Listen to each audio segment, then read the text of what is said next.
Como bien apuntaba Carlos, hay algo que siempre está oculto en este debate, que son los sistemas impositivos que pueden dar una respuesta u otra a estas reglas fiscales, y es lo que vamos a abordar en esta segunda mesa. La estructura de la mesa va a ser la misma. Hay una ponencia marco que va a estar a cargo de doña Nuria Badenes, investigadora del Instituto de Estudios Fiscales, y luego habrá 3 intervenciones en el debate. Yo sí les voy a pedir que se debatan y que se contesten, ¿no? en sus intervenciones. Santiago Lago Peñas, catedrático de Economía Aplicada de la Universidad de Vigo, investigador senior de Funcas. Jesús Ruiz Huertas Carbonell, catedrático de Economía Aplicada de la Universidad Rey Juan Carlos y presidente del Comité de Personas Expertas para la Reforma del Sistema Tributario del 2022. Y Carlos Bravo, al que muchos de vosotros pues, conocéis, secretario confederal de Protección Social y Políticas Públicas de la Confederación de Comisiones Obreras. La reforma fiscal es el hito 28 del Plan de Recuperación, Transformación y Resiliencia de España. Y bueno, hay elecciones el 23 de julio y ahí se ha quedado el hito. Por lo tanto, es algo a lo que debatir y sobre lo que reflexionar extensamente. Susana, cuando... Uy, Nuria, perdona. No quiero.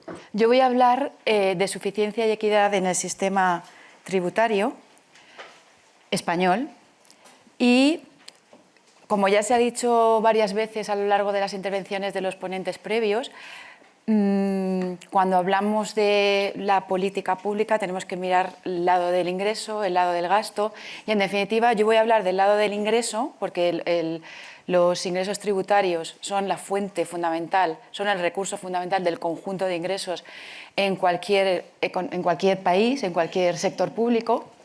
Entonces me voy a circunscribir a la parte del ingreso, pero también me gustaría advertir que no podemos mirar lo que pasa con los ingresos si no miramos también lo que pasa con el gasto.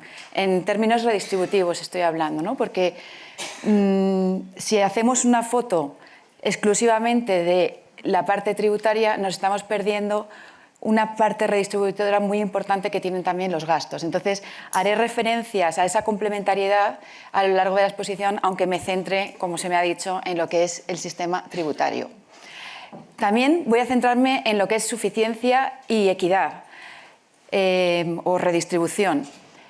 Pero tampoco podemos dejar fuera del análisis la cuestión de la eficiencia, y este trade-off ya lo ha anticipado el presidente del CES cuando nos ha dicho que bueno, había situaciones en las que se planteaba esta incompatibilidad de objetivos, y entonces, sin que sea una incompatibilidad general, sí que es verdad que en la práctica, cuando se diseñan impuestos, puede haber acciones que se hagan con finalidad redistributiva y redunden en un coste de eficiencia. Por ejemplo, cuando subimos los tipos marginales en el impuesto sobre la renta, posiblemente recaudemos más, pero desincentivamos que la gente trabaje horas extra, y entonces tenemos una ganancia de equidad en aras, o sea, con un coste asociado de eficiencia. Aunque no siempre tiene por qué ser así, y estoy de acuerdo con él, creo que lo que hay que hacer es tener una visión general y diseñar políticas coherentes, porque muchas veces se puede conseguir todo. Si partes de una situación que no es óptima, siempre es posible mejorar.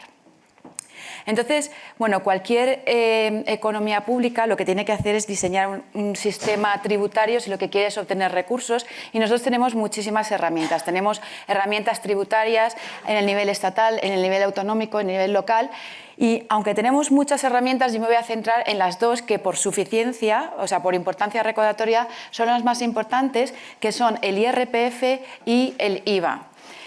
Dos impuestos que son muy distintos. Uno, porque es un impuesto directo que lo que hace es gravar la renta y que tiene en cuenta la capacidad de pago de las personas y sus circunstancias familiares incluso. Y otro, el IVA, que es un impuesto indirecto que grava el consumo y que no tiene en cuenta las circunstancias personales. Y entonces pagan el mismo tipo un rico que un pobre, simplemente pagan un porcentaje del precio del producto que están comprando. Entonces, el IRPF va a ser una herramienta que nos va a permitir redistribuir, mientras que el IVA no lo permite, más allá de que las personas, o sea, la renta y el consumo son dos variables que están correlacionadas, y cuanto más rico eres, más vas a consumir. Pero también puede haber ricos tacaños o comedidos en el consumo y pobres gastones. Es decir, que existe esta correlación, pero no podemos confiar en que sea esta la herramienta de redistribución. Vamos a confiar más en instrumentos de imposición directa y que tienen en cuenta la capacidad de pago. Y por eso me voy a centrar en IRPF y en sociedades. Bueno, voy a ir directamente a las cifras porque si no, no me va a dar tiempo. He dicho ya que las figuras más importantes en recaudatorios son el IRPF y el IVA, y los tenemos aquí, está desde el año 2011 hasta el año 2021, esta es la recaudación para España, que en la serie en el año 2021 tiene 102.000 millones de recaudación, el IRPF 80.000 millones el IVA. Vemos además que hay cierta evolución correlacionada con el tema de que baja el consumo, baja la actividad en la época COVID, pero bueno, vemos un patrón en el que cada vez van aumentando las recaudaciones por todos los impuestos, pero lo que se mantiene constante también es que hay figuras que tienen un peso muy poco importante a pesar de que podían utilizarse más o porque tienen efectos sobre la eficiencia, como son, por ejemplo, el impuesto de sociedades, que es el que está en marrón, o figuras de las que también vamos a mencionar algo como el impuesto de patrimonio, que podría ser una herramienta de redistribución, pero tiene un peso recaudatorio mínimo, es la línea verde, que es la que está por debajo de todas. Bueno, esto es lo mismo, pero en porcentajes, así que voy a pasar. Y entonces nos podemos hacer la pregunta, una vez que vemos que estas son las figuras más importantes, vamos a ver la imposición directa y la imposición indirecta sobre quién recae. O sea, una cosa es lo que recaudes, pero otra cosa es quién contribuye a hacer esos pagos. Y entonces aquí voy a mostrar los datos más recientes que existen y que me permiten comparar con otros países del peso, o sea, qué proporción de la renta se va en pagar impuestos, en lo que es imposición directa e imposición indirecta. Vamos a empezar con la imposición directa, que en los datos de Eurostat incluye el IRPF, o el equivalente en el país del que estemos hablando, y las cotizaciones sociales que paga el trabajador. Y entonces lo que vamos a ver es a qué porcentaje de su renta bruta tiene que renunciar una persona que está en el percentil 25 de la distribución, o sea, que es de los más pobres, que está en la mitad, en el 50, en la mediana, o que está en el 75%. Entonces, estos datos nos dicen, aquí tenemos en negrita marcado para España, para el percentil 25, España paga un 4,2% de su renta bruta, el percentil 50 un 11,7% y el percentil 75 un 18,7%. Si comparamos con otros países, vemos que estamos por debajo, pero bueno, no hace falta que comparemos uno a uno porque también he puesto un cuadro en el que tenemos la media a lo largo del tiempo, entre 2015 hasta 2020. Yo os he puesto los países anteriores y he puesto la diferencia para esos mismos percentiles y veis que siempre el percentil o sea, para cualquier que sea el percentil, los datos referidos a España siempre están por debajo en los datos de la izquierda que la derecha, que es la media. Izquierda por debajo de la derecha, izquierda por debajo de la derecha. Es decir, no es que esto sea una medida exhaustiva del esfuerzo fiscal, pero si vemos a cuánta renta tenemos que renunciar para pagar la imposición indirecta sobre nuestros ingresos brutos, vemos que hacemos un esfuerzo más pequeño que nuestros vecinos, ¿vale? Eso en términos de imposición directa. Bueno, aquí es lo mismo, pero para calculado sobre porcentaje que tienes del salario bruto. Es decir, si tienes 2/3 partes del salario bruto, o el 67%, si tienes... el salario bruto. El salario medio, quiero decir. Si tienes el 100% del salario medio, en naranja, si tienes un 33% más o tienes un 67% más. Entonces, si lo hacemos para estos niveles, que no son percentiles de la distribución, sino niveles de renta, también ocurre que España muestra un esfuerzo en términos de imposición directa que está por debajo de los países del entorno. Lo que también vemos es que estos porcentajes que se nos exigen de nuestra renta para pagar los impuestos directos en el que están cotizaciones sociales, porque si no, no sería comparable con los datos de Europa, pero lo que más importa aquí en términos de peso es el IRPF. Lo que sí que vemos es que hay un tipo medio que es creciente por percentiles, y esa es la clave de la progresividad. La progresividad quiere decir no que pagues más cantidad cuanta más renta tienes, quiere decir que pagues un porcentaje mayor de lo que tienes. Y entonces cuando vemos que crecemos, vamos hacia la derecha en la distribución de renta, percentil 25, 50, 75, el tipo medio crece. Luego sí que tenemos un sistema que es progresivo, y si es progresivo, redistribuirá. Muchas veces se habla de que la pérdida que se ve en España de la progresividad y demás se debe a que han bajado los tipos marginales. No es cierto. No hace falta que un impuesto tenga un tipo marginal creciente, una tarifa de muchos tramos para que sea progresivo. La clave está en que el tipo medio crece a medida que crece la renta y eso lo consigues con un mínimo exento, ¿vale? Entonces, es uno de los elementos que pueden haber hecho que la progresividad en España vaya cayendo, pero no es el único. Por ejemplo, aquí tenemos los tipos marginales máximos que se aplican en España y en otros países. También depende qué tipo marginal máximo tienes, que bueno, en este caso es 45,5, si comparamos con Bélgica que es 52,9, vale, es más bajo. Pero es que en España se aplica a una renta que es 11,4 veces el salario medio. Entonces, no se puede hablar de progresividad, y sobre todo de IRPF, teniendo en cuenta un solo parámetro como es el tipo marginal. Hay que tener en cuenta toda la estructura del impuesto y hay que tener en cuenta todos los beneficios fiscales que están ligados a las características personales de aquel que paga el impuesto. Entonces, hay que ser cuidadoso con cuando uno mira las razones. Y es verdad que si analizamos la evolución de los tramos que había en nuestro IRPF, desde los años casi finales de los 70 hasta bien entrado el siglo XXI, vemos que ha habido una tendencia de acortamiento de tramos, pero podemos hacer un impuesto progresivo con otro tipo de medidas. Bueno, dadas algunas pinceladas sobre la imposición directa, voy a hablar ahora de este mismo esfuerzo calculado por el pago de IVA, que es la figura principal en imposición indirecta. Entonces, aquí lo que he hecho ha sido calcular el peso, el esfuerzo en términos de renta que se paga en los distintos percentiles de renta y en este caso es IVA solamente. Entonces, si vemos en los gráficos, España aquí, si comparamos el año 2010 y el año 2015, el año 2010 está en azul y 2015 ha sufrido o ha experimentado un cambio que lo que ha hecho ha sido incrementar la fiscalidad para cualquier tramo de la distribución, la fiscalidad indirecta. ¿Por qué? Porque han subido los tipos de IVA y entonces lo que hemos visto es que una tendencia, hemos pasado a estar por debajo de la media a estar por encima de la media. Entonces esta es una de las razones fundamentales que se esgrimen para explicar esa pérdida de capacidad redistributiva. Si basamos la recaudación, y el IVA es una figura importantísima en recaudación, más en figuras de imposición indirecta que no tienen en cuenta las características de las personas que pagan los impuestos y bajamos el peso de la imposición directa, nuestro sistema va a ser menos redistributivo y va a repartir menos. Bueno, esto es simplemente para que veamos el conjunto de la fiscalidad directa e indirecta toda junta.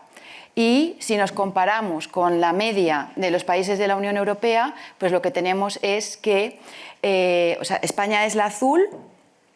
En 2015 vamos a fijarnos en el año más reciente, para los que había datos para hacer las comparaciones. Pues lo que vemos es que estamos un poquito por debajo de la media del esfuerzo que se hace en los países de Europa. Pero no basta con ver esto, hay que ver que estamos un poquito por debajo, pero estamos muy por encima en fiscalidad indirecta y muy por debajo en fiscalidad directa, ¿vale? Por eso quería poner los datos previos.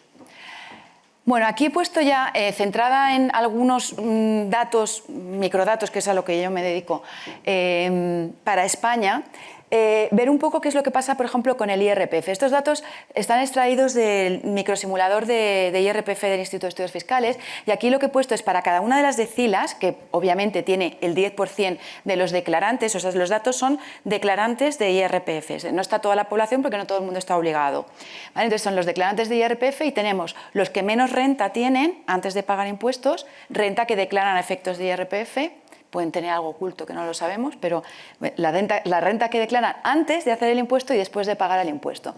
Entonces, lo que vemos, y esta es la clave para determinar que el impuesto, con todo lo que pase, con la tarifa, pero con todo lo que hay por medio, es un impuesto progresivo, es que, por ejemplo, el 10% más pobre tiene el 1% de la renta antes de pagar impuestos. Vamos subiendo, la segunda decila tiene el 3,3, tal. Vamos a la décima decila y resulta que el 10% más rico tiene un tercio de la renta antes de impuestos, tiene el 32,6, un tercio prácticamente. ¿Qué hace el impuesto? El impuesto exige de forma distinta a cada una de las decilas. Entonces, a la primera decila le exige tan poco, relativamente, que casi no se nota en los decimales, ¿no? ¿Qué porcentaje hemos pagado de IRPF en la primera decila? Nada. En la segunda, nada. Si subimos, bueno, no es que nada, pero muy poco, ¿no? Y si sumamos las 4 primeras decilas, tenemos menos del 1% del IRPF pagado en las 4 primeras decilas. En cambio, la última decila paga más de la mitad del IRPF. Eso que hace que la distribución por decilas, después de pagar impuestos, la renta después de impuestos, ha aumentado los pesos en todas las decilas si comparáis 1,2 mayor que 1, 3,9 mayor que 3,3 y así sucesivamente hasta la octava decila que se queda igual. Es decir, y las dos últimas, las dos más ricas, pierden peso. Eso quiere decir que nuestro IRPF ha redistribuido de forma que los ganadores se sitúan. Bueno, hay ganadores en todas partes, pero en media la ganancia se sitúa en las 8 primeras decilas y se pierde en las 2 últimas. Luego hemos conseguido redistribuir.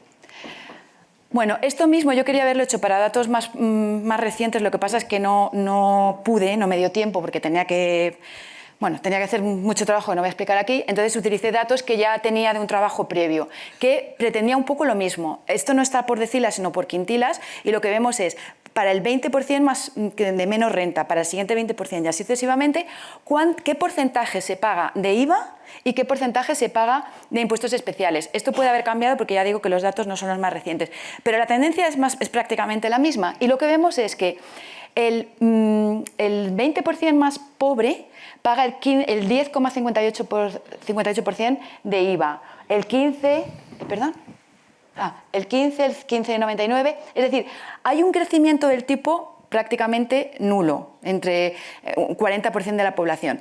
Crece en el cuarto quintil y en la quinta baja, es decir, aquí no vemos la progresividad que veíamos en el IRPF, bueno, es que tampoco la esperábamos, porque estamos hablando de IVA, que es un impuesto indirecto y que no tiene en cuenta las circunstancias personales. Y si vemos los impuestos especiales, que bueno, tienen menos peso recaudatorio, pero también son imposición indirecta, pasa un poco lo mismo. Entonces, la conclusión es que aquí no vemos redistribución.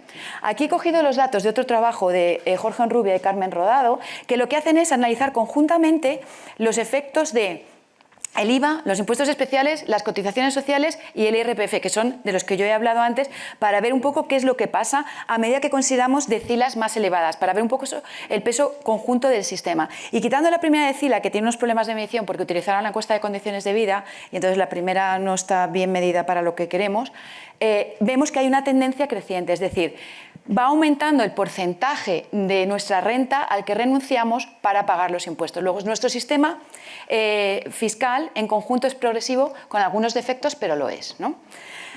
Vale, si es progresivo, eso quiere decir que tiene que cambiar la desigualdad. Entonces, lo que vamos a ver aquí es cómo podemos, cuáles son los determinantes de ese cambio en la desigualdad. Entonces, la desigualdad final no depende exclusivamente del sistema fiscal que tenemos, también depende de la situación de partida. Entonces, si yo tengo una situación de renta de mercado muy desigual, tampoco puedo hacer milagros. Entonces, una idea que está aquí expresada en una expresión matemática, que es la que utilizamos para calcular el cambio en la desigualdad, que es el Reynolds-Smolensky, en función de un índice de progresividad y el tipo medio, la voy a explicar para que veamos la intuición que hay detrás de esto.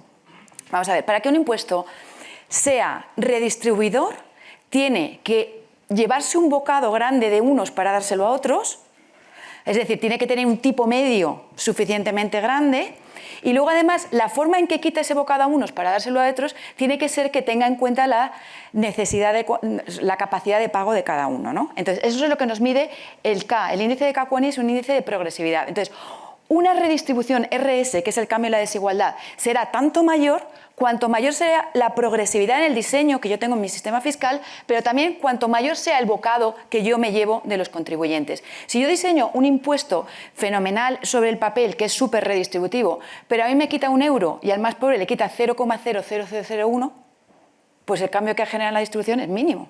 Entonces, yo lo que necesito es las dos cosas, tipo medio y capacidad redistribuidora en el sistema. Eso para cambiar una desigualdad que viene de partida, ¿vale? Entonces tenemos que tener en cuenta la presión, por eso hablo de presión fiscal, progresividad en el diseño, la progresividad efectiva, porque luego además hay una serie de beneficios fiscales que nos pueden hacer como un gruyer sobre un impuesto y nos cambian las cosas, nos hacen perder capacidad recaudatoria, pero también nos cambian el diseño que teníamos inicial, porque hay una serie de beneficios fiscales eso, que alteran la suficiencia y la progresividad, como digo. Y luego otra cosa que hay que tener en cuenta es algo que ya he dicho antes, que es el peso de la imposición directa e indirecta. Es decir, no podemos centrarnos en una sola cosa cuando queremos ver el efecto sobre la desigualdad del sistema fiscal. Aquí tenemos el coeficiente de Gini, que es una forma de medir la desigualdad, que vale 0 si todos tuviésemos lo mismo y vale 1 si hubiese un individuo que lo tuviese todo y los demás no tuviésemos nada. Entonces, entre 0 y 1 nos está diciendo que cuanto mayor es la desigualdad. Bueno, pues aquí tenemos el valor del índice de desigualdad, o sea, de Gini, el coeficiente de desigualdad para una serie de países. Y está para el año 2013 y el año 2021. Entonces sí que es verdad que ha habido cambio en estos años, pero estamos aquí a la derecha con nuestro grupo de PIGS, como nos llaman, Portugal, Italia, España y Grecia, somos los que mayor desigualdad tenemos, ¿no? En renta equivalente somos de los países más desiguales. Renta disponible equivalente. ¿Qué quiere decir disponible? Quiere decir que sobre la renta de mercado ya ha operado el sistema fiscal, el sistema tributario, perdón, y el sistema de transferencias. Vale, aquí tengo una muestra de la diferencia que hay. Es otra forma de medir la desigualdad, que es el ratio entre el percentil 80 y el percentil 20, antes y después de que actúe el sistema fiscal con impuestos y con transferencias, porque es renta de mercado y renta disponible. Y fijaos lo que pasa en España. En España, si yo divido la renta del 80% entre el 20%, el ratio es de 12 en la renta de mercado. Pero después de que actúe el sistema fiscal en su conjunto, es de 6, es decir, lo hemos bajado un 49%, lo hemos bajado la mitad. En términos absolutos hemos bajado casi 6 puntos, 5,95. Si comparamos con lo que pasa en la media de los países que os he puesto aquí, resulta que los países de nuestro entorno disminuyen más porcentualmente, pero es que además parten de una situación más ventajosa, porque el ratio de 80-20 de la renta de mercado es 9,95, está por debajo de 10. Entonces nosotros tampoco podemos pedir peras al olmo, no es una cuestión de justificarnos, pero no podemos compararnos muchas veces con entornos que no son exactamente iguales, ¿no? Aquí es lo mismo, pero en gráficos, como no hay mucho tiempo no lo voy a poner. Y esto, bueno, son otros datos que tampoco voy a poner. Esta sí que me interesa mucho.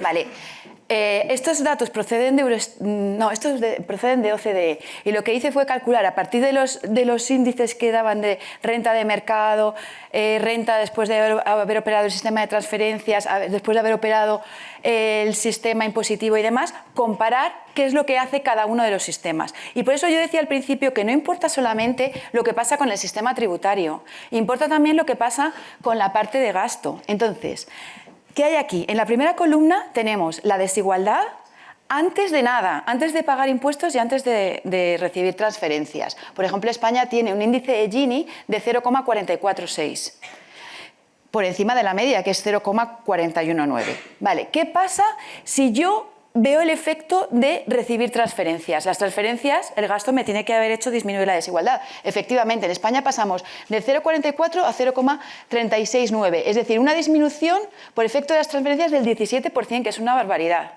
Pero si a esa renta con transferencias encima le exijo impuestos, como los impuestos son en conjunto progresivos, también tiene que haber bajado la desigualdad. ¿Y cuánto lo ha hecho? Pues de 0,369 a 0,332, que es un 10%.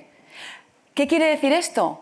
Que nos centramos en el sistema tributario, pero también tendríamos que ver qué pasa, porque si yo me centro en el sistema tributario y veo cuánto redistribuye y no estoy viendo que hay una parte muy importante que es el gasto por transferencias monetarias, a lo mejor me estoy perdiendo algo. Entonces, pues eso es mi insistencia, a pesar de que me han dicho, habla de suficiencia, habla de progresividad, como yo soy una pesada, pues he dicho, no, voy a abrir el abanico y voy a pensar que tenemos que tener una visión de conjunto, porque no podemos analizar una parte sin ver si las otras herramientas están funcionando. Entonces, esto nos dice que, aquí si comparamos un poco, es la misma información, pero puesto con gráficos que se ve un poco más. El efecto conjunto de impuestos y transferencias tampoco es que sea tan malo en España, si comparamos con el resto, ¿no? Pero, ¿qué es lo que ocurre? Que partimos de una situación de partida con una desigualdad muy grande, muy grande. ¿Vale? Esto es solamente por efecto de los impuestos, que en media es 10,6, y por efecto de las transferencias, que en media es 20. Es decir, las transferencias monetarias redistribuyen el doble de lo que hacen los impuestos. Entonces no podemos obviar su efecto. Bueno, y esto es un poco el cambio de tendencia en la desigualdad a lo largo del tiempo, pero no me quiero entretener en esto. Vale. Bueno, también he presentado algunas transparencias con datos del bueno, del grupo de Piketty, del World Inequality Database, que también nos habla un poco de otro fenómeno que se está produciendo, que es la polarización, ¿no? La concentración de renta y riqueza en manos de algunos. Vamos a hablar de algunos de los gráficos que he puesto. Por ejemplo, esta es la evolución de las rentas antes de impuestos en España a lo largo del tiempo. Abajo tenemos la renta antes de impuestos del 50%, o sea, por debajo de la mediana. Y arriba tenemos el peso del 10% que más renta tiene. Entonces se ve una pequeña divergencia antes de impuestos, pero después de impuestos la divergencia es mayor. Es decir, claro, es que la desigualdad y la polarización son conceptos que están relacionados, pero que no tienen que ver exactamente. O sea, no siempre se mueven en la misma dirección. Entonces puede que estemos bajando la desigualdad en conjunto, pero puede que la polarización esté aumentando. Y eso es lo que está pasando también en España, que cada vez hay más renta en manos de menos personas, ¿no? Y aquí, bueno, quería hacer un poco una referencia, también por indicación de Vicente, ¿no? ¿Qué es lo que está pasando? O sea, si hablamos también del sistema fiscal, ¿qué es lo que está pasando en España? Si se da esta tendencia de polarización, primero, no somos muchas veces capaces de ver qué pasa exactamente. ¿Por qué? Porque las rentas de los más ricos se capturan peor. Cuando vamos a la encuesta de condiciones de vida, pues no sé, a lo mejor es que los ricos no están en casa porque están disfrutando de su ocio, pero no están representados en las encuestas. Por otro lado, cuando si queremos fijarnos en los datos de registro administrativo, como son los datos que, por ejemplo, los que tenemos del simulador de IRPF, esos son datos de declaraciones de la renta. Sí, pero es que hay mucha gente que tiene tanto dinero que tiene mecanismos para que toda su renta no figure en el IRPF. Tendrá otros mecanismos de planificación, de ilusión, incluso de evasión, que hacen que precisamente los que más tienen más incentivos a ocultar esas rentas. Entonces, tampoco los tenemos bien medidos, ¿no? Entonces, bueno, yo lo que hice el año pasado fue un trabajo en el que quería ver un poco qué pasaba, cuál era la capacidad redistributiva del impuesto de patrimonio, y con los datos, bueno, con otros datos, pero los índices los calculé con los datos que me dio la agencia tributaria sobre los declarantes de patrimonio. Lo que hice fue ver cómo cambiaba la desigualdad en el reparto del patrimonio antes y después de pagar el impuesto de patrimonio. Y estos serán los resultados que son aquí. Aquí está calculado el índice de Gini de la riqueza para el total, ¿vale? Que es 0,44. Y este es el índice de Gini desagregado por decilas. Vale, el Reynolds-Smolensky es el cambio en la desigualdad. Es lo que ha cambiado por el hecho de pagar el impuesto de patrimonio, que en la última columna lo pongo en términos porcentuales. Y vemos que en la primera, en la segunda, en la tercera decila no cambia absolutamente nada. En las siguientes cambia un poco, pero es que en la última decila de riqueza, incluso el impuesto de patrimonio genera más desigualdad. Entonces, se ha comentado también antes de utilizar otras bases, y pues yo creo que el impuesto de patrimonio podría ser a lo mejor una vía de redistribución, por lo menos pensar un poco si lo que queremos es redistribuir, a lo mejor se podría liberar de carga de unos impuestos y traspasarla por esta vía. Pero bueno, esto creo que lo podemos dejar para el debate. Yo solamente quería poner la evidencia, pero no quería poner opinión. Vale. Quiero hablar también de suficiencia, pero mucho más brevemente. Suficiencia. Nosotros recaudamos impuestos para hacer cosas, para pagar educación, sanidad, para acometer políticas, ¿no? Entonces, cuando se pregunta, ¿son suficientes los recursos? Bueno, pues lo primero que nos tengo que preguntar es, ¿son suficientes para qué? O sea, ¿para qué quieres hacer? Entonces, claro, aquí podríamos abrir un melón en el que estaríamos hablando sobre todo la política de gasto, que no es el lugar ni el momento, ¿no? Entonces, teniendo en cuenta, y como ya se ha visto en la primera parte, que bueno, no podemos gastar todo lo que queremos porque tenemos una disciplina presupuestaria, porque pertenecemos a un club de europeos que nos dicen que no podemos hacer lo que queramos. Y si vamos a la cuestión de los ingresos y los gastos, ¿tenemos ingresos suficientes para los gastos? Sí, porque tiene que haber equilibrio presupuestario, y si no lo tienes, te endeudas, tienes un déficit. ¿Déficit de cuánto? De lo que te dejen. Pero lo que te dejen resulta que se va haciendo una pelota y va haciendo que crezca la deuda, ¿no? Entonces, para no entrar en estas complicaciones, yo lo que he tratado de hacer ha sido ver cuánto recaudamos por los impuestos o por la vía tributaria, y cuánto gastamos por habitante. Es verdad que este no es el análisis más fino, pero sí que nos da un poco para provocar las diferencias entre unas cosas y otras, ¿no? Es verdad que si yo quiero ver gasto sanitario tendré que ver gasto por paciente, gasto educativo, gasto por estudiante o por pensionistas si son pensiones de jubilación, pero yo lo que quería es que tuviésemos en la cabeza un poco una idea de cuánto nos gastamos realmente per cápita, ¿no? Entonces por eso he puesto aquí estos datos y entonces aquí he calculado. Esto es el total de gasto público en distintos países. En España, por ejemplo, tenemos por persona quiere decir por persona, un recién nacido también cuenta, no por hogar, no, por per cápita. Vale, pues por persona tenemos un total de gasto público de 12.909. ¿Cuánto dedicamos a salud? 1.862 por persona. ¿Cuánto a educación? 1.174. ¿Cuánto a protección social? 5.255. A vivienda, 128. ¿Pero cuánto recaudamos con la suma de todos los impuestos? 11.149. La diferencia entre el gasto público, esos 12.909 y 11.449, no es el déficit, porque solamente he tenido en cuenta los ingresos tributarios, ¿vale? O sea, pero era un poco una forma de ver cuánto estamos gastando de más, porque la pregunta es, ¿recaudamos lo suficiente? Pues no, no recaudamos lo suficiente. Entonces, ¿qué pasa? Pues que así van las cifras, ¿no? En el año 80, bueno, teníamos menos del 20% del PIB de deuda y ahora estamos por encima del 100%. ¿Pero a cuánta deuda tocamos? Es que cuando tú haces la división por persona también te echas las manos a la cabeza, porque en 2008 eran 8.423 euros per cápita y hoy son 31.556 por persona, ¿vale? 2 minutos, Nuria. Vale. Pues nada, qué bien, ya sé las conclusiones. Entonces, bueno, conclusiones. Yo creo que tenemos un sistema insuficiente, que es una de las preguntas, ¿es suficiente si atendemos a la deuda acumulada? A lo mejor tendríamos que hacer otras cosas y las otras cosas que tenemos que hacer son o ingresar más o mejor o gastar menos o mejor.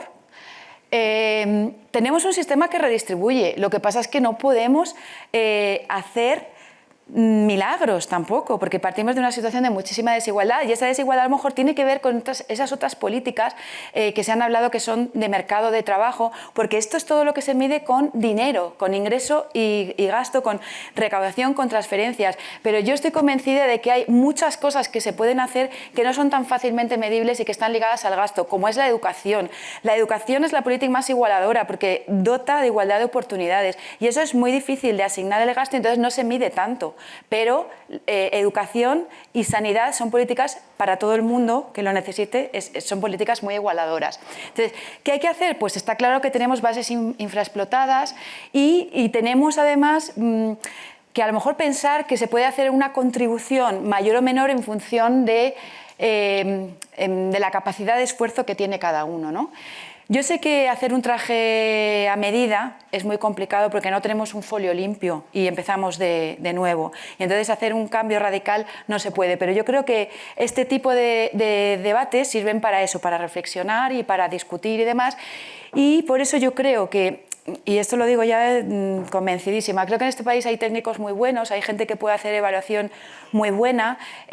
Lo que pasa es que hace falta que las evaluaciones luego se tengan en cuenta para la toma de decisiones, que no nos quedemos solamente en qué bien lo hacemos y tal, y hace falta que haya datos disponibles, cosa que venía hablando también en el descanso.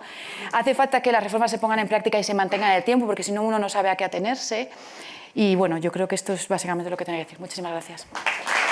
Muchas gracias por tu intervención y sobre todo muchas gracias por acotarte al tiempo de manera perfecta. Yo sí quiero resaltar una cosa que has dicho y además agradecerte que hayas sido pesada y lo hayas decidido, que es la idea de la redistribución del gasto, es decir, no solo hace falta sistemas impositivos redistributivos, sino que el diseño del gasto, de cómo se gasta, tiene que ser redistributivo y, por lo tanto, el diseño del gasto es casi tan importante como el diseño del ingreso. Tiene el equilibrio y yo, antes de dar la palabra, voy a lanzar un charco a ver si algún debatiente se quiere meter en el charco.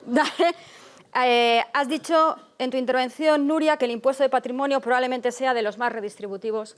No, el impuesto el impuesto de el IRPF y luego el impuesto de patrimonio como otro redistributivo o que podría ser redistributivo, ¿no?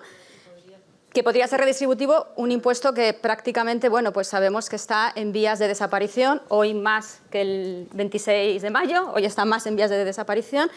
Y entonces querían lanzar un charco, para además con una idea que ha lanzado Antón Costas, ¿no?, sobre que los grandes consensos en las reformas se alcanzan cuando son consensos de ciudadanía, es decir, cuando la mayoría de la ciudadanía está convencida de esa reforma, de esa política, y no solo los gobiernos o los staff técnicos. Y es que habléis o reflexionéis un poquito sobre la percepción ciudadana sobre política fiscal y política redistributiva. Y es ahí un charco que os lanzo por si os queréis meter. Santiago, estarías... Muy bien. Lo primero, en lo que quiero insistir, seguro que muchos de ustedes han visto las semanas pasadas la campaña de promoción de la película de Harrison Ford, que coincidía con su 80 cumpleaños, ¿no? Está estupendo, ¿no? Yo creo que a todos los hombres que estamos aquí nos encantaría llegar a los 80 años como Harrison Ford. Seguramente a las mujeres, si piensan que sus maridos también les gustaría que su marido llegase como Harrison Ford. Pero claro, no es fácil, ¿no? Hay una parte que tiene que ver con la dieta, con el ejercicio, con las cremitas, con alguna operación, para eso. Pero con eso no llega. O sea, yo creo que puedo anticipar que por mucho esfuerzo que hiciéramos los que estamos en esta sala, no íbamos a llegar como él, ¿no? Esto viene a cuento porque, claro, yo creo que a veces pedimos demasiado al sistema fiscal y al sistema de gasto. Pedimos demasiado y no llega. Necesitamos una distribución primaria más igualitaria para acabar teniendo una distribución de la renta razonable, ¿no? Por eso, y es un titular, creo que ha sido mucho más importante las subidas del SMI de los últimos años que todos los cambios que hemos hecho en los impuestos en los últimos 3 o 4. Es decir, si los salarios son de 600 euros, por mucho que hagamos con el gasto de ingreso público, no vamos a tener ingresos dignos para un porcentaje muy amplio de la población. Por tanto, insistamos en esto. Distribución primaria, mercado de trabajo, cuidado, mercado de trabajo y márgenes empresariales. Y márgenes empresariales. Donde hay competencia y menos márgenes, hay menos beneficios extraordinarios y, por tanto, se generan menos desigualdades. Por tanto, esta es una primera idea muy importante, ¿no? Es decir, que hay que combinar. Hay que combinar. La segunda idea tiene que ver con la economía sumergida y el fraude fiscal. Para mí esta es la primera vía para obtener más recursos y para hacer el sistema más justo. Que los que no paguen, lo hagan. Que los que están fuera del sistema vuelvan a él o se integren en él, ¿no? Es verdad que lo que ha pasado estos años ha sido sorprendente. Hay cosas que no entendemos, no las entienden ni el Banco de España, por ejemplo, lo que está pasando con la recaudación tributaria, lo ha dicho de forma expresa, 2/3 del aumento en el ratio de ingresos sobre PIB no los entienden, no viene explicado por la inflación, ni por subidas impositivas, ni por...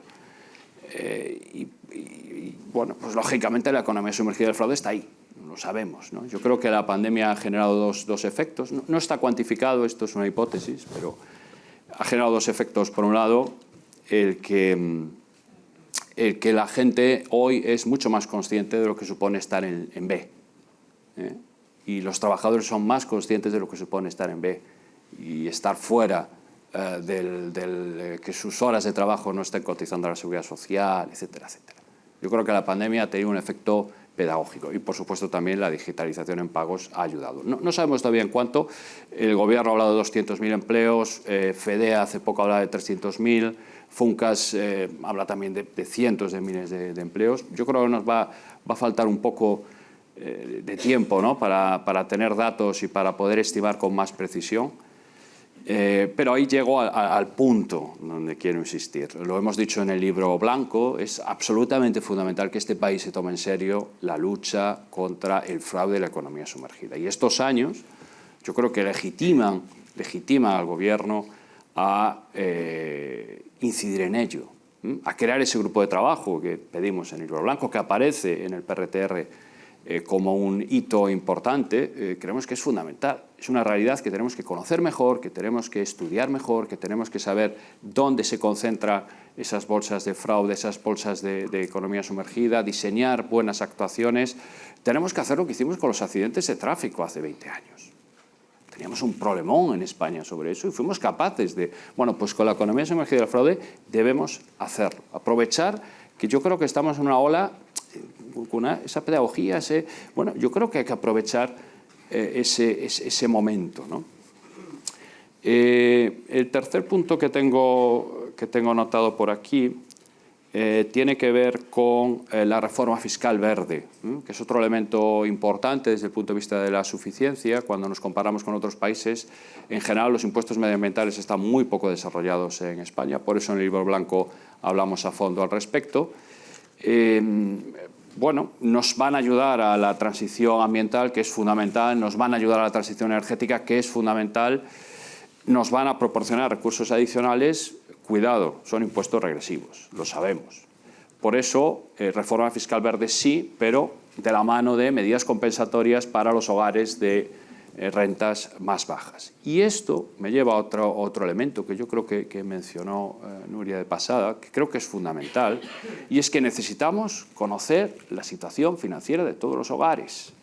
Nos ha pasado con la pandemia, nos ha pasado ahora con la invasión de Ucrania. Cuando queremos hacer tomar medidas e implementar medidas muy focalizadas, queremos llegar a los hogares que lo están pasando mal, a los hogares en los que necesitamos tenerlos bien identificados, y necesitamos sus datos, necesitamos el ingreso mínimo vital nos está demostrando las dificultades prácticas que afrontamos en España para hacer ese tipo de actuaciones. Por tanto, la propuesta que recojo el libro blanco es que deberíamos tender a que el IRPF lo presentase todo el mundo.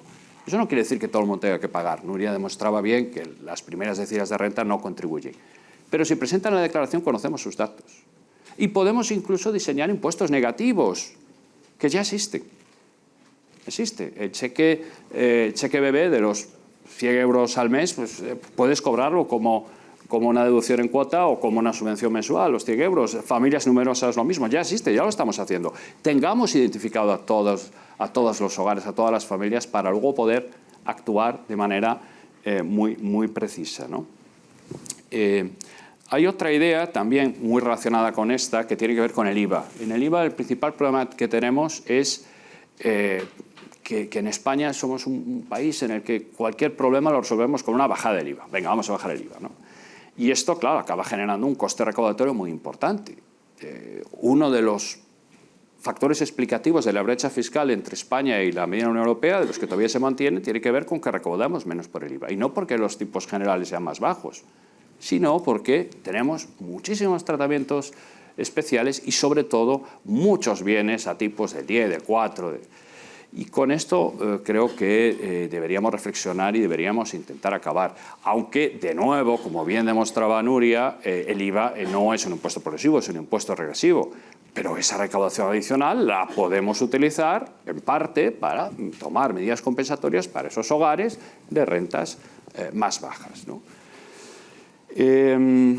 Tengo dos ideas más, una sobre imposición patrimonial, otra sobre copagos en función de la renta.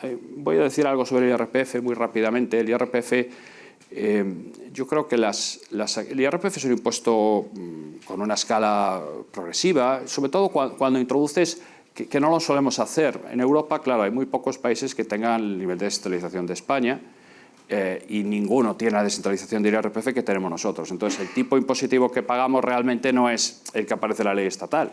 En Valencia, por ejemplo, pagan un 56, un 57, cuando la legislación estatal habla de un 45 de tipo máximo, ¿no? Entonces, los tipos, en general, los de la escala general son bastante elevados, se llega pronto a ellos. Quizás el foco tendría que orientarse hacia la tributación del capital, la base ahorro, ¿no? Que los tipos comparativamente son mucho más bajos, ¿no? Quizás habría que pensar en acercarse más al 30%, ¿no? Que ahora estamos en el 23%, quiero recordar. Luego, por supuesto, los tratamientos especiales, el régimen de módulos, todo este tipo de cosas, genera además las sensaciones de agravio comparativo que son negativas, ¿no? Para los contribuyentes en fin, pues que tributan por estimación directa. Realmente miramos lo que ganan a la hora de calcular cuánto deben pagar, ¿no? Yo creo que estas dos actuaciones ayudarían mucho, y por supuesto los beneficios fiscales. Hay que revisar siempre. España es un país que apuesta mucho por los beneficios fiscales, mucho. Lo hemos visto, antes lo decía con el IVA, pero en general en el conjunto de impuestos. Y por tanto reflexionemos, ¿no? Lo decía la presidenta, hay que evaluemos esto. dos cuestiones pendientes. Imposición patrimonial. Bueno, la imposición patrimonial, en España hicimos algo que no tenía mucho sentido, ¿no? Que es descentralizar los impuestos de patrimonio y sucesiones sin poner suelos, sin poner límites, porque sabemos, la experiencia internacional, Canadá, Australia, nos demuestra que lo que acaba ocurriendo es que hay una carrera a la baja y esos impuestos acaban desapareciendo, ¿no? Son bases muy móviles, gente más adinerada, fácilmente puede cambiar su residencia y por tanto hay que tener cuidado con eso. La solución por la que se ha optado el año pasado, ¿no?, de crear el nuevo impuesto, bueno, es una solución que afronta este problema. Creo, bueno, nos parecía en el libro blanco que había opciones probablemente mejores desde el punto de vista técnico, que era directamente fijar un mínimo, ¿no?, que lo había en el año 97. Cuando se descentralizó el impuesto, hubo quien dijo, cuidado que puede ocurrir eso. Y como había temor, dijeron, ponemos un suelo. Como parece que no pasaba nada, el suelo desapareció en el 2002 y se tardó unos años en comenzar el proceso de desfiscalización que hemos visto, ¿no? Tanto son sucesiones y patrimonios, impuestos distintos, con lógicas distintas, con justificaciones distintas, también con experiencias comparadas muy diferentes. Impuesto de sucesiones y donaciones existe en muchísimos países, es más potente que en España en países como Estados Unidos, y por tanto yo creo que ahí hay un margen importante para recuperar ese impuesto. En el caso de patrimonio es más complejo, hay que reconocer que es más complejo. En el panorama internacional es una figura en desuso. Nosotros hemos introducido este nuevo impuesto sobre grandes fortunas, pero es cierto que hay una corriente de pensamiento a partir de los trabajos de Piketty que reivindican retomar eso, ¿no? No sé muy bien dónde debemos situarnos, ¿no? Es decir, en el caso de sucesiones para mí es muy claro, en el caso de patrimonio, bueno, a lo mejor tenemos soluciones técnicas diferentes que nos permitan, pues, por ejemplo, gravar riqueza en IRPF, ¿no? No lo sé, ahí tengo más dudas y yo creo que en el propio libro blanco también mostrábamos que, bueno, había más opciones, ¿no? Y acabo con los copagos en función de la renta. Este es un asunto, bueno, copagos en función de la renta y en general, cuando empezamos a hablar de que el acceso a los bienes y servicios públicos de alguna manera tienen que estar vinculados a la renta, ¿no? Cuidado con esto, cuidado con esto. A mí me parece muy peligroso los copagos en función de la renta y en general vincular el acceso a los servicios en función de la renta. Si tienes dinero, no accedas, que tú ya te lo puedes pagar. De hecho, Vox lo dijo esta semana, ¿no? Es que es una estrategia infalible. Porque la mejor manera de cargarte el servicio público es que las clases medias y altas los abandonen. No puedes alienar a quienes más contribuyen. No puedes alienar una parte muy importante de la sociedad a través de medidas que parece que los ponen en un segundo plano. Yo sé que esto a veces es difícil, ¿no? Cuando hablamos de la educación universitaria, es un debate que podríamos estar hablando un día sobre esto, ¿no? Pero tengamos cuidado. Si queremos que los más ricos paguen más, ya tenemos los impuestos. Los precios públicos son instrumentos basados en el principio del beneficio, no en el principio de la capacidad de pago. Pero con carácter general, cuidado con vincular acceso a servicios públicos con nivel de renta. Porque vamos a alienar y vamos a generar una respuesta y vamos a generar un rechazo. Y es evidente que son las personas de rentas más elevadas las que se pueden permitir no tener una sanidad pública o no tener una sanidad privada. A lo mejor no les gusta, no es el modelo de sociedad que les gusta, pero en el peor de los escenarios se lo pueden permitir, los otros no. Por tanto, para que una sociedad esté cohesionada, para que una sociedad funcione bien, necesitamos que en los colegios vayan niños de estratos sociales muy diferentes a los colegios públicos. Y vemos que ya no está empezando a pasar así en algunos sitios. En Galicia, por ejemplo, sí ocurre todavía. Mis hijos van a la escuela pública, van a los institutos públicos y hay una diversidad extraordinaria. Pero lo que me transmiten mis colegas de Madrid es que ya Madrid no es el modelo normal. Por tanto, cuidado, están pasando ya estas cosas y se están proponiendo estas cosas. Y creo, con esto acabo, que si queremos una sociedad cohesionada, una sociedad fuerte, una sociedad de oportunidades, necesitamos que todos estemos en los servicios públicos, que compartamos habitación en el hospital con personas de estrato social que además nos viene muy bien a veces también para entender cómo funciona el mundo, ¿no? Cuando escuchas a personas y a sus familias. Estuve hace poco ingresado y por tanto lo veo y lo recuerdo perfectamente, ¿no? Entonces, me parece que cuidado con esto, no vaya a ser que cuando pedimos que el gasto público beneficie, lo que acabemos diciendo es, oiga, dejemos a las clases medias fuera de esto porque ellos ya se lo pueden pagar, ¿no? Perdonad que me he extendido un poquito, pero quería decir esto con fuerza, ¿no? Gracias. Hay muchas sugerencias en lo que ha comentado Santiago, ¿no? Y también la pregunta que hacía la moderadora anteriormente, ¿no? ¿Cuál es la impresión que tiene la gente sobre el sistema tributario y sobre el fraude y sobre el funcionamiento? Pues es una impresión muy mala en general. Es decir, que a pesar de todo, a pesar de los cambios, lo que nos reflejan las encuestas del CIS, incluso el Instituto de Estudios Fiscales, etcétera, es que se piensa que la gente no cumple bien, que hay mucho comportamiento fraudulento y que por lo tanto y que el sistema fiscal no va bien. Esta es la impresión general. Esto yo creo que esa es la visión que tienen muchos ciudadanos y por eso la intención de hacer un libro blanco sobre la reforma tributaria, una reflexión sobre los contenidos de una reforma tributaria, pues nos exigía mucho. Entre otras cosas, esta presión también nos convocaba a pensar qué era lo que teníamos que hacer en ese libro blanco. Porque por un lado teníamos un mandato concreto, hagan ustedes un diagnóstico general del sistema tributario, y luego un estudio específico de 5 campos básicos: imposición medioambiental, sociedades, patrimonio y reformas patrimoniales, empresas emergentes, nueva economía y economía digital. Todos temas de una enorme importancia para el siglo XXI, que es lo que nos demandaban. Nos demandaban un sistema tributario para el siglo XXI, una reforma estructural a medio, largo plazo, etcétera. Y a eso nos pusimos. Tuvimos que reflexionar un poco sobre qué era, cómo afrontarlo y de qué manera. Voy a sintetizar mucho porque obviamente no puedo reducir. Es explicar en 5 minutos un mamotreto de 600 páginas que tiene el libro blanco. Entonces, como perspectivas un poco más generales, yo quería en primer lugar señalar algo que ha comentado Nuria y a mí me parece muy importante, ¿no? Todo lo que hagamos en el ámbito del sistema tributario debe referirse al gasto público. Por lo tanto, es muy importante pensar en cuáles son las necesidades que tenemos que cubrir. Ahí va el principio de suficiencia.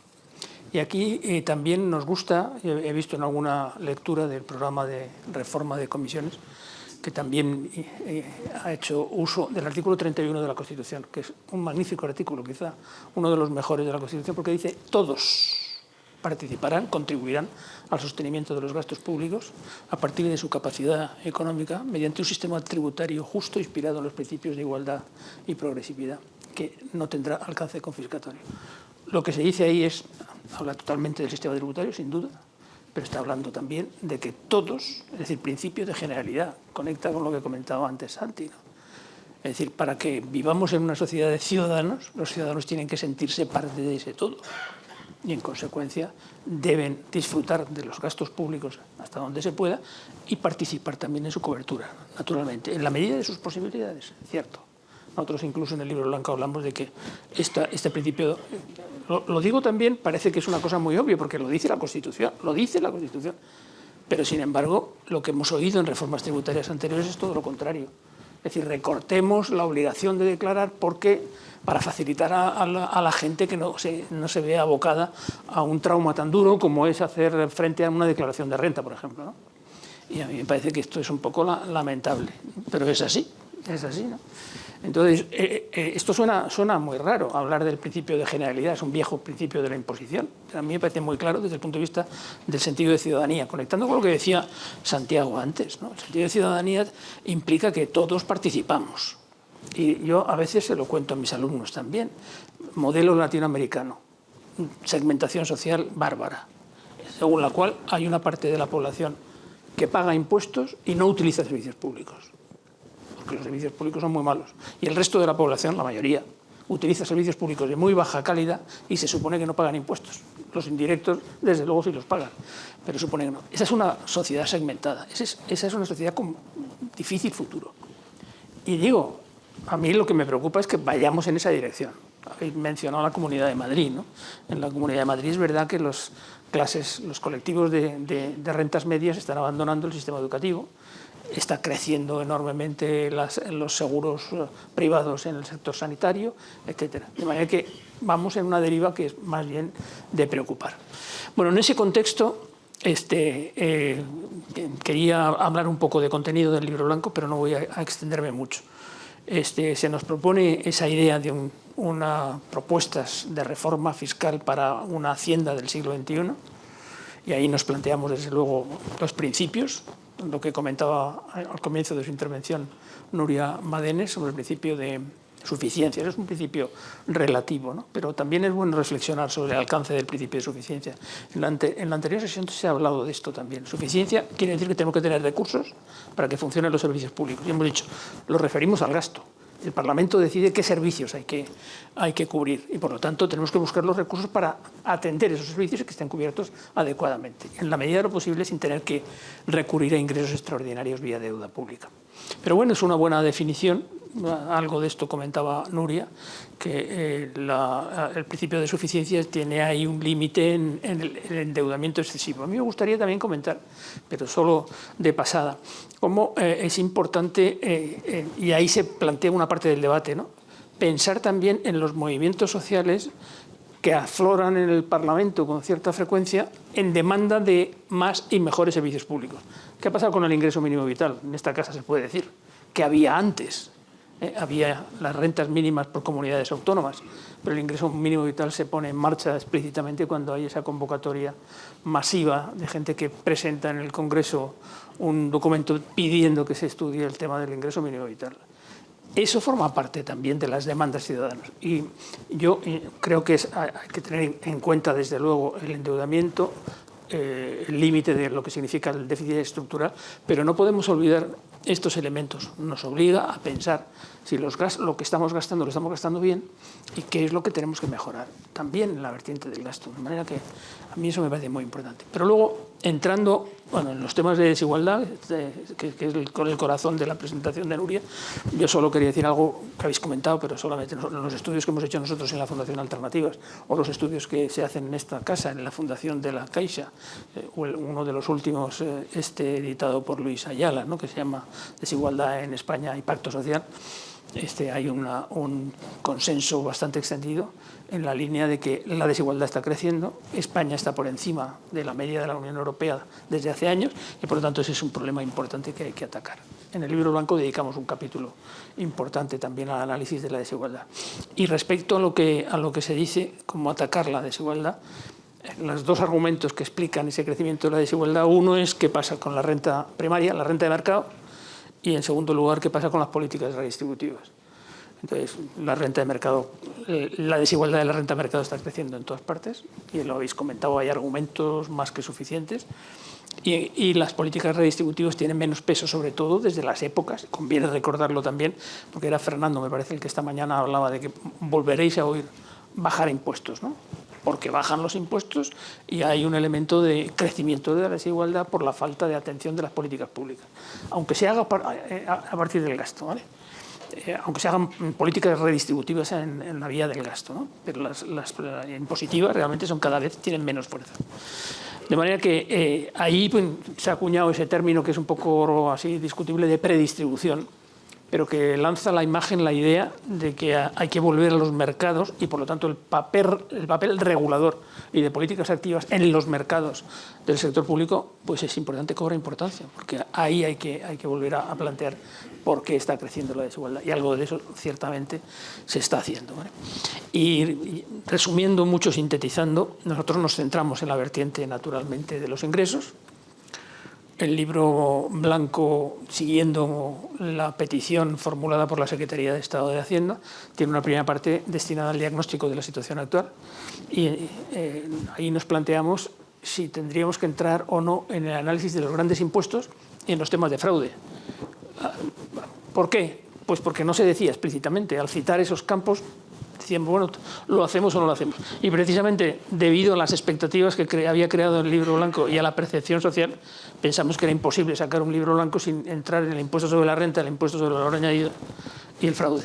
Y por eso dedicamos apartados importantes a estos tres conceptos: renta, IVA y fraude. Y en esa parte de diagnóstico, también sintetizando enormemente, lo ha avanzado Santi, ¿no? Pero a mí me parece que es importante. Hay que recuperar el concepto de estos dos impuestos. Hay un argumento general que nos vale para todo el sistema tributario. Hay que ir a un sistema coherente, integrado, etcétera, y hay que ir a un sistema en donde las figuras tributarias dejen de tener las lagunas, los agujeros que tienen. Se va casi toda la recaudación, o se puede ir buena parte de la recaudación, porque tienen muchos agujeros. ¿Qué quiero decir con los agujeros? Pues que hay problemas con las exenciones, las minoraciones, los beneficios fiscales, etcétera, etcétera. Por lo tanto, la preocupación de los redactores del libro blanco era: vamos a revisar todos los impuestos significativos para intentar corregir ese tipo de cuestiones. Santiago también hablaba de los beneficios fiscales. Entonces, también sintetizando mucho, en el IVA se ofrece una reflexión en la línea de potenciar la capacidad recaudatoria del IVA. El IVA tiene el tipo implícito más bajo de la Unión Europea. Hoy, el tipo implícito más bajo de la Unión Europea es España. El tipo implícito mide la recaudación en función del consumo, en función del IVA, y los datos de contabilidad nacional basados en el consumo. De manera que ahí hay un problema, y tiene ese tipo implícito tan bajo porque hay una enorme cantidad de tipos reducidos y superreducidos. Por tanto, eso, como mínimo, hay que darle una vuelta, pensar si todo está justificado, si no está justificado. Incluso se propone caminar hacia un tipo de IVA más simplificado, con un tipo general más bajo y suprimiendo todo lo que se pueda suprimir de los tipos reducidos y superreducidos. Eso es muy, muy complicado. Ahí tenemos una discusión abierta desde hace tiempo, Carlos y yo, que espero que algún día se materialice. No voy a entrar en ella ahora, solamente apuntar eso. El IRPF es el instrumento para hacer política redistributiva. Santiago hablaba también de los mecanismos de compensación. Hay una tendencia general en los trabajos de Hacienda Pública, que viene más del ámbito de la política y la sociología, que insiste en la perspectiva de lo que se llama la fiscalización de las políticas sociales. Es posible que en el futuro ese tipo de instrumentos, de las deducciones reembolsables, etcétera, se pueda extender a otros ámbitos, y en el futuro podamos pensar en algo parecido a una imposición negativa sobre la renta, que quiere decir que los que no llegan a un cierto nivel, en lugar de pagar impuestos, reciben una renta, unos recursos para hacerlo, ¿no? A mí me parece que, como mínimo, es una vía de futuro. Como mínimo es una vía de futuro. Respecto a las políticas concretas, fíjense en los temas, ¿no? Imposición medioambiental, indiscutible que andamos con un retraso respecto a los otros países europeos en el cumplimiento de los objetivos básicos de equilibrio ecológico, lucha contra a favor de la descarbonización, etcétera. Y ahí hay un repaso absoluto de las vías posibles para entrar en eso. Un segundo tema, que es el tema de sociedades. Carlos se refería anteriormente a la posibilidad de pensar en un impuesto europeo. Quizás sea un poco complicado, pero de alguna manera se va por ahí. O sea, es decir, en la medida que vivimos un mundo global, cada vez es más difícil ajustar los comportamientos de las empresas únicamente a un país. Después, hablar de economía digitalizada no es hablar del futuro, es hablar del presente. Y por lo tanto hay que hacer un esfuerzo en el sistema tributario para nivelar, es decir, que aquellos que forman parte de la economía real se vean que pagan los mismos impuestos que aquellos que están en el mundo virtual o en el mundo del digital. Políticas para expandir las economías emergentes, desde luego facilitando el acceso a la administración y a la administración tributaria particularmente.